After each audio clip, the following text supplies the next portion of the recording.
Well, not necessarily that far, but I mean, you're putting on a bit of weight, right? And Yeah, she's yeah. like having sex with you, and you know that she's thinking about her boyfriend that she had back in high school. He used to be a black.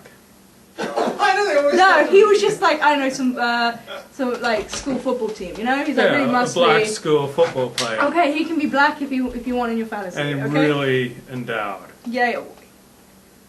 I don't know if you're getting turned on by this, but you're supposed to like say that really bothers me that she's thinking about another man. Yeah. Does that bother you? Yeah, it does. Would yeah. it hurt? Yeah. Well, that's the other side. The woman would be hurt, but she'll be hurt more because women are women tend to be more insecure than men. Yeah. But aside from that, like one slip about a year ago, I think I've pretty well put my best foot forward on these Torah talks and like doing everything I can to find a wife. No. No? Is there anything else that I've said in the past year aside from that one small slip? That wasn't a small slip. That was like, you know, that should have been posted on banners around LA. Like, don't date this man. Like you said, I can't really pinpoint them, but you've said things about overweight women and how women should like keep in shape. But you've never said on camera like, when I marry, I'm going to keep myself in shape for my woman.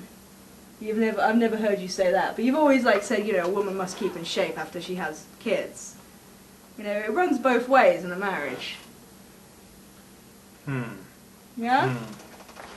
So do you think I'm a danger to women? No. But I would You say. don't think I'm a bad boy?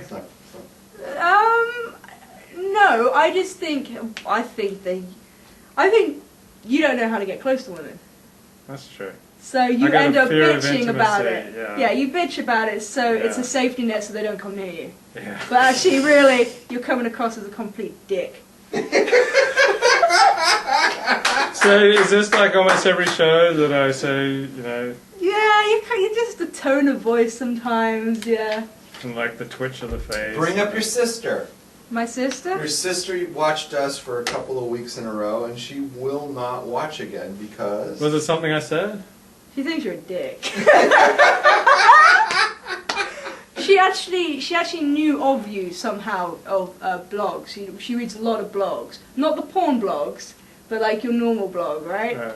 And she had heard of you before I started getting into the Torah talks, and then she came in. And like I remember she was watching in a different place and she'd like hit, you know, kind of rang me and said like, God, he's such a dick. What was it I said? Do you remember? Just a woman. I can't remember, but she just was like, oh, he just hates women. He's just so irritating. He's arrogant. I think she nailed you on the. Point about how you're always talking about how women around here don't keep themselves in shape and they let themselves go and they're unattractive. What have you done lately to keep yourself in shape and not let yourself go? I do the Alexander technique. Isn't that just like sexually molesting women? Or sexually molesting people? That doesn't sound like a big workout. The Alexander technique? Yeah. It's not a big workout. It's a way to reprogram your reactions to stimuli.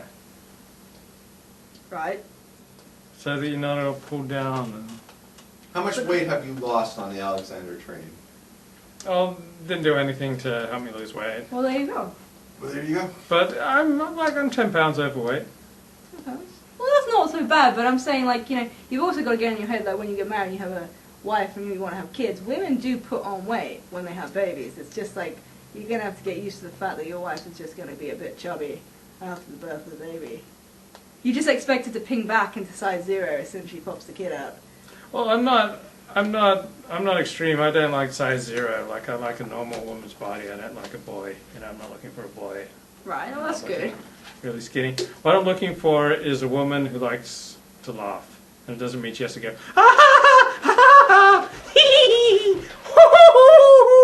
I don't need, like, she doesn't have to be really demonstrative like that. Right.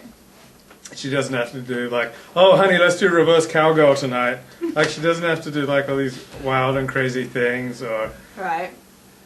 you know, she doesn't have to go, oh, you know, you should see my gaper. Like, I'm not in, you know, I don't need that kind of, like, extreme, like, I don't have, like, a sporting attitude to sex where it's just, like, you know, some kind of extreme sport.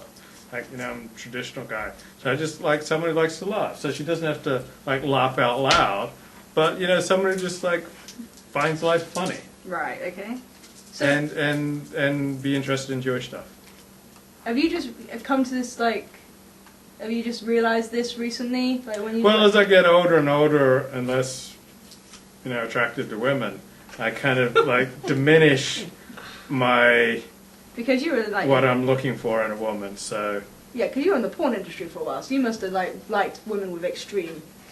yeah, like I had my moments because.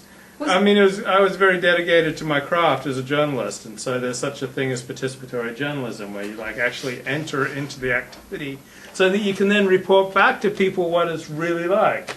Like people that go to war zones. Yeah, so like Right, some people so go to war zones, and I go to porn zones. He was embedded. Right. Yeah, I was embedded in the porn industry, and like so some people want to know like what's it like to get a BJ from a porn star, and now I can tell people. I can speak from the heart. But was that because maybe because you said your dad was quite religious, right? Yeah. Did you have quite a religious upbringing? You Yeah, didn't you? yeah. Right. Because of that, do you think it was a rebellion to go into porn because it's like extreme? Right? Yeah, and also because I hated women. Maybe. Right. Yeah. But do you think that just like ran out? Like it was like you were just like. Yeah, I finally started to grow up. In the last 3 or 4 years. Right. So your extremes and your expectations of what a woman wants to do in the bedroom or whatever has gone. Yeah. But you still Because don't I've experienced it. Yeah. Like I've gotten to do the wild and crazy things. Like I was with this one porn star. She left the industry, and she'd always say, "What are your fantasies? What are your fantasies?" And it's like I didn't want to act them out with her. I just enjoyed like good old wholesome all American coupling. I didn't need to do like these wild and crazy things anymore because I've moved past that. I really moved to a higher spiritual plane, and you can probably tell that about me. Okay, so you don't want a woman that has had sex. Or, No, I don't mind if she's had sex. But I just just not a don't want lot. it with like 40 black guys at once. Right. Okay, that's fine. But like, how are you going to reassure your future wife not to feel insecure that you've had some pretty damn good-looking women in your bed? I'll say, honey, I love you so much. You mean so much to me that my life just lacks meaning, when I'm without you, and it's... But are you willing to go that extra mile with her to make her feel insecure? Because you're going to have to do that considering that you've bedded over 40 women. Yeah. Go the extra mile to make her feel secure. Yeah. In the fact. I'd write blog posts about her. I'd make videos praising her. I'd put the camera up and I'd make videos of us together. Oh no! And I'd post them online No. so people could see Not how much I really love my wife, and so that my kids can see how they were made. That is just wrong. It's like Yitzhak. This is where you were conceived. Wonderful. Let me ask a question. A question. I'm in the audience. So here's my question. Okay. Right. Here's my question. The question is, Esther. Let me ask you a question. Right. Knowing that Levi has had a prior experience Yeah. in the porn industry, he's seen and he's experienced. Yeah. I've tasted the forbidden fruit. And he's seen what women of the porn and how they look and what they can do, and he's seen and experienced all of that. Mm-hmm. The suction is incredible. How does that affect a woman who potentially might or might not be interested in Levi in terms of marriage? Would that perhaps Make it feel like she's got a real treasure. No, I think she's got to really love you. Okay, take it away. In other words, is she going to be intimidated by that? Is she going to feel like she doesn't match up or whatever? She could do. Yeah, she could do. That's like that should be your biggest worry to find a woman. Is that right? Because she'll feel incredibly insecure about that. Worried that like when she first marries you and like you first go to bed that you're just going to be completely disappointed because she's not like doing acrobats in the bedroom. Right. Well. Yeah. I mean, they're like. When you're with a pro, they go, "Oh, this is so wonderful. This is so great. You're amazing. You totally make me feel fantastic." And Like they got all these lines that they've memorized. Yeah. They know just how to say them because they've said them, so many times. And now can you Right. go, oh yeah, I am fantastic. I am God's